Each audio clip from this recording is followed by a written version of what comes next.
అలసిన మీ శరీరానికి శక్తి, బలం, ఆరోగ్యం కావాలా? Second shilajit resin.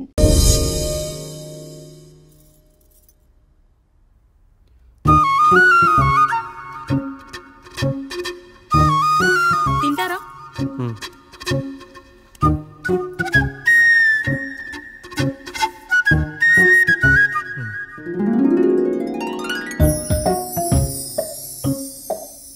ఫస్ట్ టైమా? అవును. మీకెలా తెలిసిపోయిందండి? అంటే మా బామ్మ చెప్పింది. శోభనం గదిలో అనుభవం మగాడైతే మామిడి పండు పిసుక్కొని తింటాడు, అదే లేనివాడైతే మీలా ఇలా అరటిపండు ఓపిగ్గా ఒలుచుకొని తింటాడు అని.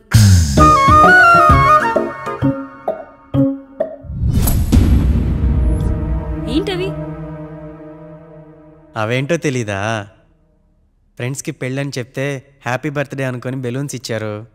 ఫీల్ అవుతారు కదా అని 4 అక్కడ కట్టాను.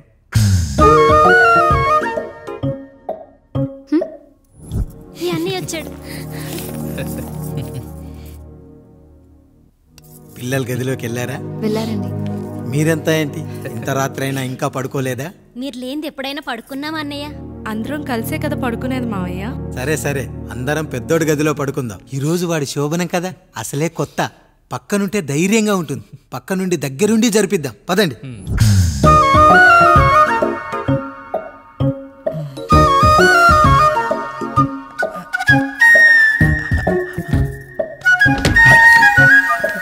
కానివ్వండి రా, కానివ్వండి కానివ్వండి. మీరేంటి మావయ్య ఇక్కడ పడుకుంటున్నారు? అదేంటమ్మా పెద్దోడా, చెప్పలేదా? మేమంతా కలిసే పడుకుంటామమ్మా. నువ్వు మాతో పాటే. అవును భార్గవి. మీరు ఊరుకోండి.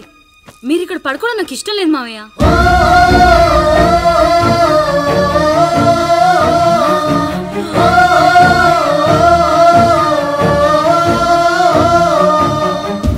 అదేంటమ్మా అలా అంటావు? ఎన్నో చూసాం, ఎన్నో చేశాం. దుక్కి దున్ని కోత కోయకుండానే ఈ విత్తనాలన్నీ మొలకొచ్చాయంటావా తల్లి? అవన్నీ నాకు తెలియదు మావయ్య. మర్యాదగా బయటికి వెళ్ళండి.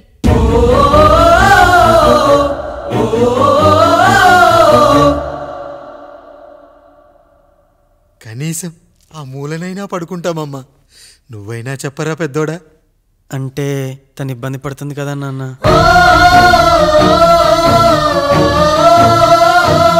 నువ్వు కూడా ఏంట్రా? పిల్లలేదో ఆశపడుతున్నారమ్మా. ఒక్కసారి ఆలోచించమ్మా. మావయ్య మీరు బయటికి వెళ్తే మేము తలుపులేస్తాం.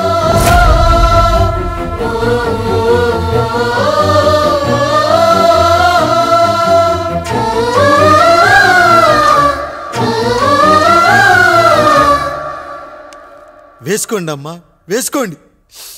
తలుపులు వేసుకోండి.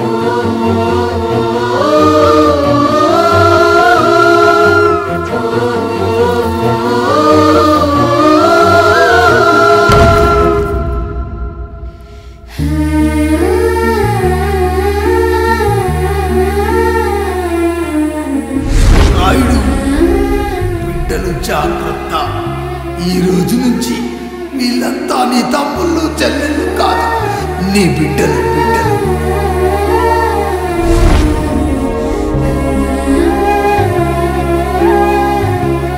జానకి, ఏమండి? సావిత్రి, ఏమండి? లక్ష్మి, ఏమండి? మన గదిలోకి పదండి. ఇక నుంచి ఎవరి పిల్లలతో వాళ్ళ గదిలోనే పడుకోవాలి. ఇది ఈ రోజు నుంచి ఈ వంశానికి రాస్తున్న కొత్త శాసనం. అయ్యా అలా అరకండి అయ్యా. మీరు లేకుండా మేము ఎప్పుడైనా విడిగా పడుకున్నాము. అంతా కలిసే కదయ్యా పంచుకున్నాం. వెళ్ళరా వెళ్ళు. నీకు భార్య ఉంది, నీకు పడగది ఉంది. వేసుకోండి రా, మీరు వేసుకోండి. తలుపులు వేసుకోండి. మీరు కూడా ఏంటండి పిల్లలేదు? చిన్న పిల్లల వాళ్ళని ఉయ్యాల్లో ఆడించేటప్పుడు పక్కనే ఈ నాన్నకు కావాలి.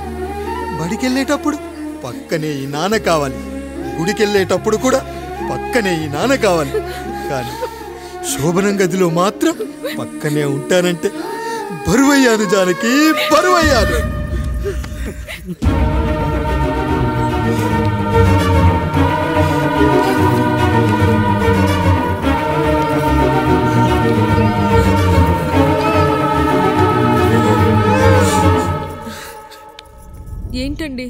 అదే ఆలోచిస్తున్నారా? ఎలా మర్చిపోగలను లక్ష్మి? జరిగింది ఏదో జరిగిపోయింది, మీరు బాధపడకండి. ఎంత మాట అన్నాడో చూసావా? నా భార్య ఇబ్బంది పడుతుంది, బయటికెళ్ళండి నాన్న అన్నాడు. వాణ్ణి ఎలా పెంచాను? చదువుకుంటే పై చదువులకు వాడు వేరే ఊరు వెళ్లాల్సి వస్తుందని చదివే మాన్పించేశాను.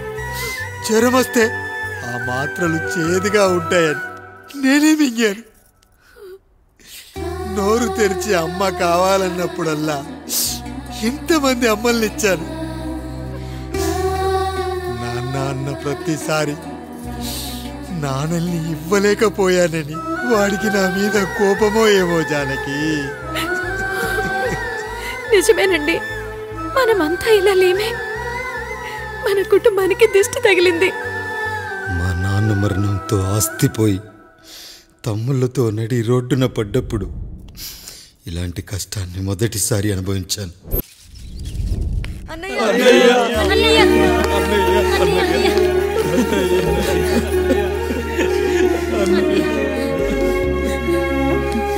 రాత్రి చాలా భయం వేసిందనయ్యా. ఇప్పుడు మమ్మల్ని వదిలి వెళ్ళకన్నయ్యా. రాత్రే కదరా మనం అందరం కలిసి పడుకున్నాం. ఎప్పుడో రాత్రి చూసామన్నయ్యా, నిన్ను చూడకుండా ఒక్క అరగంట కూడా ఉండలేకపోతున్నా. నిన్ను చూసి చాలా రోజులైనట్టుంది అన్నయ్య. రాత్రంతా ఎక్కడికి వెళ్ళావన్నయ్యా? అసలు ఎక్కడికి వెళ్ళారండి? ఇంట్లో దోమలు కుడుతున్నాయని అలా పక్కనే ఉన్న గడ్డివాం దగ్గర పడుకున్నా. మన రత్తాలు వాళ్ళ ఆయన ఊళ్ళో లేడంది. సరే అని తను తోడుగా తీసుకెళ్ళా.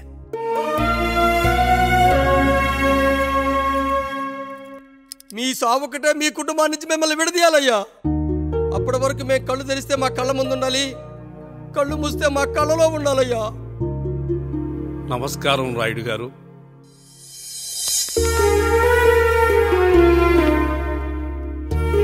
నమస్తే. ఏం జడ్జి గారు ఎప్పుడొచ్చారు? ఇప్పుడే.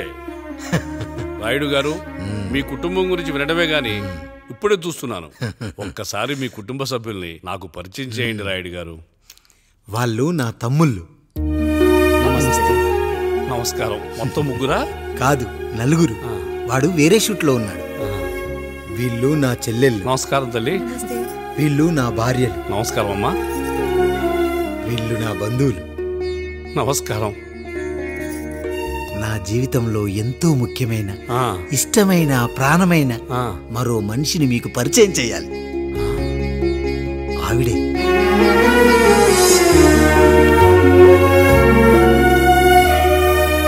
నమస్తే తల్లి. ఆవిడ మా పని మనిషి. తను వాళ్ళ అమ్మాయి. నాకు కూతురు లాంటిదే.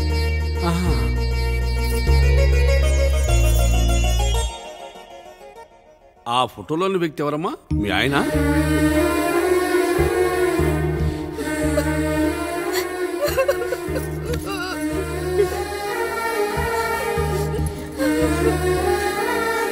చనిపోయారా? అయ్యో లేదండి, ఎక్కడ పడితే అక్కడ ఏది పడితే అది వాగుతున్నాడని పోలీసులు నగర బహిష్కరణ చేశారండి. మళ్ళా ఎప్పుడొస్తాడు? నెక్స్ట్ సీన్కి వచ్చేస్తాడండి. ఈ అనుబంధాలు, ఆప్యాయతలు చూసిన తర్వాత నాకు ఒక కోరిక కలుగుతుంది రాయుడు గారు. మీరు కాదనరనే ధైర్యంతో అడుగుతున్నాను. అడగండి. నాకు ఒక్కతే కూతురు. ఆమెను మీ కుటుంబంలో సభ్యురాలుగా చేసుకుంటారని. తప్పకుండా. నా భార్యలకు అభ్యంతరం లేకపోతే తనను నేను పెళ్లి చేసుకుంటా.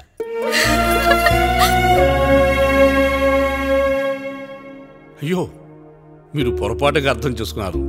మీ పెద్ద తమ్ముడికి ఇచ్చి చేస్తారని.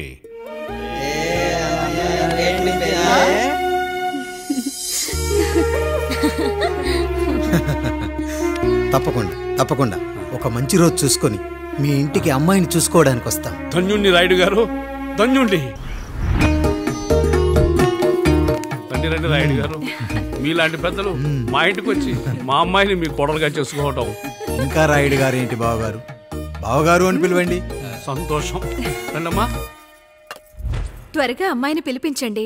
మా వాడు అసలే ఆగలేకపోతున్నాడు. మా వాడు చిన్నప్పటి నుంచి అంతేనండి. కక్కొచ్చినా ఏమొచ్చినా ఆపుకోలేడు. త్వరగా మీ అమ్మాయిని పిలిపిస్తే ఆ కళ్యాణం ఏదో చేసేద్దాం. అమ్మా జయమాలిని, అమ్మాయిని చూసురా.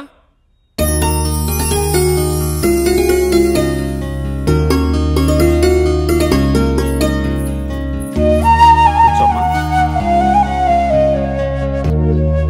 నువ్వు కూడా అబ్బాయిని చూడమ్మా.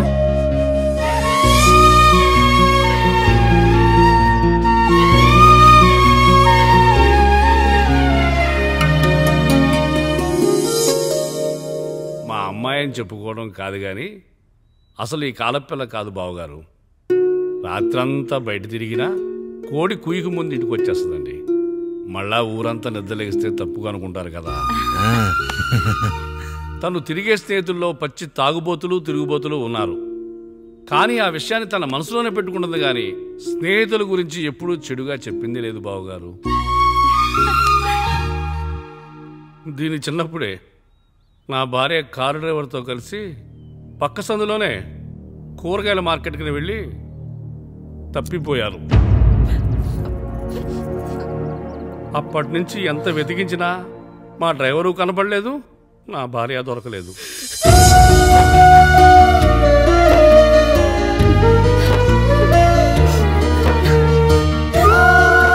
అమ్మ నాకు చాలా ప్రేమ పంచింది నాన్న, అది ఊరంతా పంచుతానంటుంది నా బిడ్డ.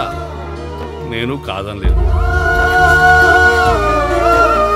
అలాంటి నా కూతురు ఇవాళ మీ కోడలవటం నిజంగా నా అదృష్టం బావగారు. ఈ రోజు నుంచి మీ అమ్మాయి మా ఇంటి బిడ్డ. అమ్మాయి నచ్చిందా బాబు? నచ్చిందా?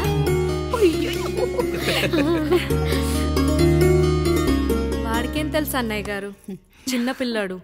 ఇప్పటికీ ఆకుని చెవులో పువ్వుని నోట్లో పెట్టుకొని తిరుగుతూ ఉంటాడు.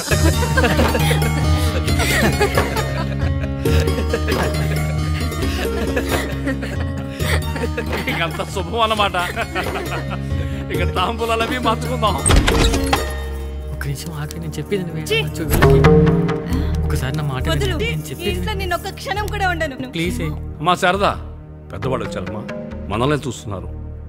అమ్మాయికి పెళ్లి చూపురమ్మా. ఈ టైంలో నువ్వు ఇలా అలర్ట్ చేస్తే దాని జీవితం నాశనం అవుతుంది తల్లి. లోపలికి వెళ్ళు, తర్వాత మాట్లాడదాం. ఇక్కడ మీ కోడలి కాపురం కాలిపోతుంటే మీరు ఆ మంటల్లో మీ కూతురు పెళ్లికి కాఫీలు పెట్టిస్తున్నారా? ఈ ఇంట్లో నేను ఇంకొక క్షణం కూడా ఉండను. ఒక్క నిమిషం తల్లి, అసలేం జరిగిందో నాకు చెప్పమ్మా. ఈయన మంచోడని 6 నెలల క్రితం నాకు పెళ్లి చేశారు. మొదట్లో బాగానే ఉన్నాడు, ఆ తర్వాత ఒక రోజు మందు కొట్టాడు. కొని తాగింది దిగాక మంచోడుగా ఉంటాడు అనుకుంటే ఈ మధ్య చెడు తిరుగుళ్ళు తిరుగుతున్నాడు. ఊరవతల చిన్నుళ్ళు కూడా పెట్టేశాడు. మీరే చెప్పండి రాయుడు గారు, ఈ ఇంట్లో నేను ఉండాలా, వెళ్ళిపోవాలా, ఈయన్ని వదిలేయాలా, అక్కర్లేదా? వదిలేయాలమ్మా. వదిలేయాల్సింది నీ భర్తను కాదు, అతనిలోని లోపాలు. ఆశ్చర్యపోతున్నావు కదూ? ఒక మగాడి బాధ సాటి మగాడిగా నేను చెప్తానమ్మా. ఆడదాని ప్రేమ వెలిగించిన అగరొత్తి లాంటిది. ఒకడు వెలిగించగానే కొన్ని గంటల్లో బూడిదైపోతుంది. కానీ మగాడి ప్రేమ దీపం లాంటిది. తను కాలుతూ కూడా నలుగురిని వెలిగించుకుంటాడు. ఆ వెలుగులో ఆనందాన్ని వెతుక్కుంటాడు. చూడమ్మా శారద, నువ్వు కాకిలోని నలుపును చూస్తున్నావు, నేను దాని రెట్టలో తెలుపును చూస్తున్నాను. మొగడు మందు కొట్టొస్తే నిన్ను కొట్టలేదని సంతోషపడాలి గాని బాధపడకూడదమ్మా. ఇక చిన్నిల్లు సంగతి అంటావా? రుచిగా ఉందని లొట్టలేసుకుంటూ సగం తిన్న బిర్యానీలో కుక్క మూతి పెట్టిందని తెలిసాక దాన్ని పారేసుకుని ఆకలిని చంపుకోవడం కంటే నాకింది మనింటి కుక్కే కదా దాని మూతిపళ్ళు రాలగొట్టి ఇంట్లో కట్టేయాలి. నీ భర్త కూడా అలాంటి కుక్కలాంటి వాడేనమ్మా.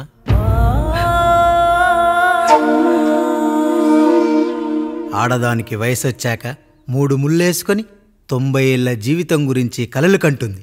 అదే మగాడు 3 ముక్కలాడి 90 ml మందేయాలని కలలు కంటాడు. హౌస్లోనికి హౌస్ కీపింగ్కి తేడా తెలియని అమాయకపు జాతమ్మా మా మగజాతి. పండగ పూట తినే పాయసం రుచి గురించి మీకు తెలిసి ఉండొచ్చు. కానీ గర్లం కంటే చేదుగా ఉన్న బ్రాందీని కక్కలేక మింగలేక తాగే ఆ బాధ ఒక్క మగాళ్లకు మాత్రమే తెలుస్తుంది. కష్టాల్లో ఓదార్చిన మందును సుఖాల్లో మర్చిపోకూడదని తాగడమే కాని మాకు మాత్రం తాగాలని ఆశుంటుందా తల్లి? చివరిగా ఒక్క మాట, కష్టాలు పొంగల్లో మిరియాల్లా మనకే వస్తాయి, కానీ సంతోషాలు ఉప్మాలో జీడిపప్పులా పక్కనోడుతో ఉంటాయి. ఎదుటివాడి ఉప్మాలో కూడా పనికిరాని కరివేపాకుంటుందని సర్దుకుపోవడమే జీవితమమ్మా. రాయుడు గారు, నన్ను క్షమించండి. రాయుడు గారు, నన్ను క్షమించండి. నా తప్పు నేను తెలుసుకున్నాను. ఈ రోజు నా ఇద్దరి బిడ్డల జీవితాన్ని కాపాడారు రాయుడు గారు. ఈ శుభ కార్యక్రమాన్ని కూడా మీరే జరిపించండి. తప్పకుండా.